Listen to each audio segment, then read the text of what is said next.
Kumara-Vadivelu, 1994, afirma que el enfoque comunicativo basado en principios PSA y pedagogía postmétodo se refiere a las cualidades de la era de la moda en la enseñanza de lengua inglesa, en el que los métodos, llamados tradicionales, se someten al análisis o investigación.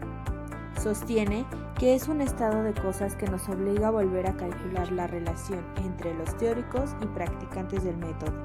Argumenta que la condición postmétodo tiene dos dimensiones actuales.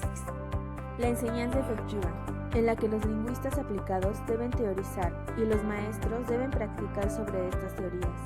La enseñanza eficaz se construye desde arriba hacia abajo, donde las ideas de los profesores, aportaciones, experiencias y particularidades del contexto no se toman en consideración. La enseñanza reflexiva considera que las teorías no deben ser solo una tarea de la lingüística aplicada, sino que conlleva también una importante responsabilidad sobre los hombros de los maestros. La enseñanza reflexiva incorpora los procesos desde abajo, donde las contribuciones de los profesores y conocimientos son tomados en cuenta como posiciones relevantes dentro de la teoría misma.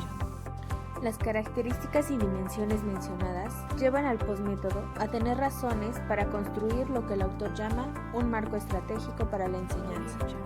Este está compuesto por 10 macroestrategias definidas, como los planes generales derivados de los conocimientos teóricos, empíricos y pedagógicos relacionados con el aprendizaje de una segunda lengua.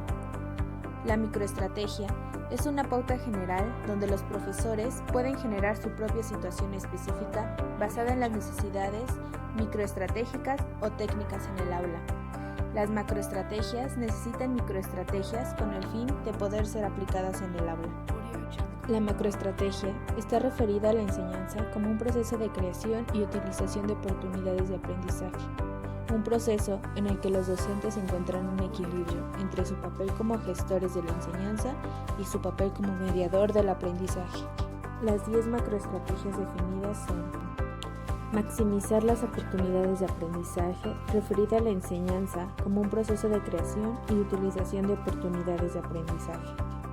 Facilitar la interacción negociada, trata de garantizar la interacción alumno-alumno, alumno-profesor en el aula. Minimizar los desajustes de percepción. Trata de reconocer los potenciales desajustes entre la interacción del profesor y la interacción del alumno y qué hacer con ellos. Activar la heurística intuitiva. Proporciona datos sobre el contexto de forma que los alumnos pueden deducir e interiorizar las reglas que rigen el uso gramatical y el uso comunicativo. Fomentar la conciencia del lenguaje. Busca desarrollar una conciencia crítica hacia el idioma, intentando capturar la atención del alumno sobre propiedades formales y funcionales de la lengua. Contextualizar el input lingüístico. Esta trata de mostrar cómo los usos y costumbres del lenguaje vienen determinados por contextos lingüísticos, sociales y culturales. Integrar los conocimientos de idiomas. Se busca la integración de las competencias lingüísticas tradicionales como escuchar, hablar, leer y escribir. Promover la autonomía del alumno. Trata de ayudar a los alumnos a aprender y aprender a deliberar. Elevar la conciencia cultural.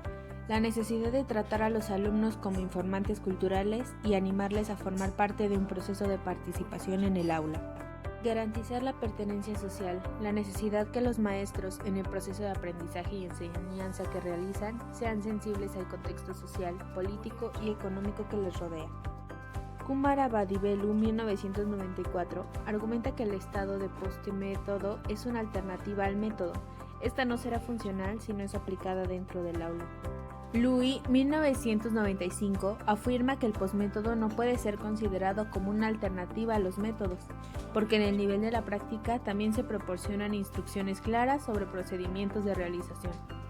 También cree que el autor debe utilizar la palabra principio en lugar de macroestrategia, porque las macroestrategias no sustituyen al método. Un ejemplo para el fin de maximizar las oportunidades de aprendizaje, facilitar la interacción y promover la autonomía del alumno podría ser involucrarlos en un proyecto final de cada trimestre. Este proyecto también pretende integrar habilidades, así como activar creatividad, autonomía, expresión y consolidación del lenguaje. Este análisis hace que surjan ciertas preguntas para una aplicación más profunda del método. ¿Cuál es mi personalidad como maestro? ¿Cómo se reflejan las características personales en mis clases? ¿Cuál de los métodos tradicionales o ejercicios puedo emplear? ¿Cuáles son los objetivos de mis alumnos en relación al desarrollo de la lengua inglesa? ¿De qué manera las normas y requerimientos de la escuela influyen sobre lo que sucede en mi aula de clases? ¿Qué actividades puedo aplicar para tomar ventaja de algunas macroestrategias? Algunas de las ventajas de los métodos es que son fáciles de implementar, que se basan en principios confiables y diversas investigaciones. Un buen número de ellos funcionan para algunos alumnos. Sin embargo, los métodos son la instauración de barreras entre investigadores y profesores, no permiten la variación y pasan por alto las particularidades locales. No es lo mismo estar en el aula que investigarlo.